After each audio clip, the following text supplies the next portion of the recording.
And unfortunately, when I look at Europe today, it's sometimes not so clear what happened to some of the Cold War's winners. I look to Brussels, where EU commissars warn citizens that they intend to shut down social media during times of civil unrest the moment they spot what they've judged to be, quote, hateful content. Or to this very country, where police have carried out raids against citizens suspected of posting anti-feminist comments online as part of, quote, combating misogyny on the internet, a day of action. I look to Sweden, where 2 weeks ago the government convicted a Christian activist for participating in Koran burnings that resulted in his friend's murder. And as the judge in his case chillingly noted, Sweden's laws to supposedly protect free expression do not, in fact, grant, and I'm quoting, a free pass to do or say anything without risking offending the group that holds that belief.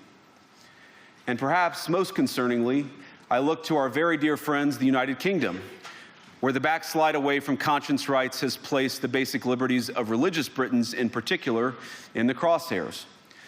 A little over 2 years ago, the British government charged Adam Smith Connor, a 51-year-old physiotherapist and an Army veteran, with the heinous crime of standing 50 meters from an abortion clinic and silently praying for 3 minutes.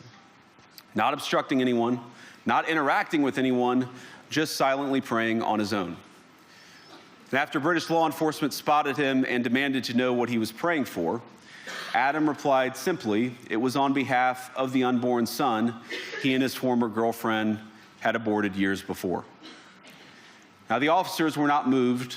Adam was found guilty of breaking the government's new buffer zones law, which criminalizes silent prayer and other actions that could influence a person's decision within 200 meters of an abortion facility.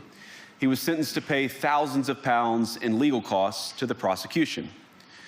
Now, I wish I could say that this was a fluke, a one-off crazy example of a badly written law being enacted against a single person. But no, this last October, just a few months ago, the Scottish government began distributing letters to citizens whose houses lay within so-called safe access zones, warning them that even private prayer within their own homes may amount to breaking the law. Naturally, the government urged readers to report any fellow citizens suspected guilty of thought crime. In Britain and across Europe, free speech, I fear, is in retreat.